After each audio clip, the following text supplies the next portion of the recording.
नमस्कार, आप देख रहे हैं न्यूज़ 18 बिहार झारखंड का डिजिटल प्लेटफॉर्म।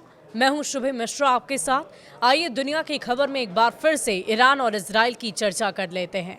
इजरायली रक्षा बलों ने ईरान के 6 एयरबेस पर भीषण ड्रोन हमले किए हैं। इजराइल ने यह हमला पश्चिमी, पूर्वी और मध्य ईरान में किया। आईडीएफ ने सोमवार को इसकी जानकारी देते हुए यह दावा किया कि रात में किए गए इन हमलों में 15 ईरानी लड़ाकू विमान, कई हेलीकॉप्टर और दूसरी अहम सुविधाओं को तबाह कर दिया गया है।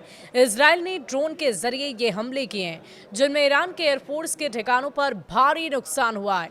इस पर ईरान की ओर से अभी प्रतिक्रिया नहीं आई है। आईडीएफ के अनुसार उसके ड्रोन हमले के टारगेट पर ईरानी सेना और शासन का विमान शामिल था। इनमें AF-14 और AF-5 लड़ाकू विमान और AH-1 हेलीकॉप्टर शामिल थे। एक हवाई ईंधन भरने वाले विमान को भी निशाना बनाया गया। हमलों में रनवे, भूमिगत हैंगर और अतिरिक्त बुनियादी ढांचों को नुकसान पहुंचाया गया।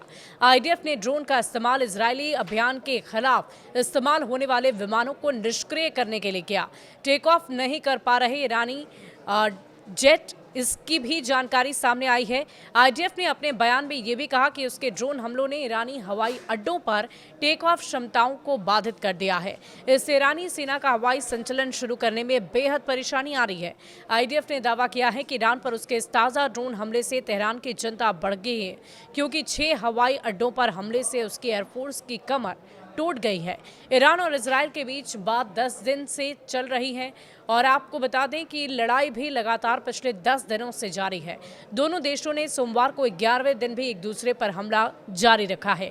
इस लड़ाई की शुरुआत 13 जून को हुई थी, जब इजराइल ने ईरान पर भीषण हमला करते हुए उसके कई सैन्य अफसर और परमाणु वैज्ञानिकों को मार डाला था। इसके बाद ईरान ने भी इजराइल के प्रमुख शहरों पर मिसाइली हमले किए, मिसाइलें दागे हैं। लेकिन इन सब के बीच सवाल यह है कि आखिर ये युद्ध थमने का नाम क्यों नहीं ले रहा। आखिर अमेरिका जब इस बात की पहल बार बार कर रहा है, बार बार इस बात की चर्चा कर रहा है कि हम मध्यस्थता करना चाहते हैं, हम चाहते हैं कि इस युद्ध को यहीं पर रोका जाए, तो आखिर ईरान और इजराइल इस तरह की स्थिति उन्होंने क्यों बना रखी है, और क्या वाकई एक तीसरे विश्व युद्ध को वो बुला रहे हैं, चुनौती दे रहे हैं? क्या वो ये चाहते हैं कि तीसरा विश्व युद्ध हो जाए? और इसी के मुहाने पर इस वक्त ये पूरा देश खड़ा नजर आ रहा है। शुक्रिया।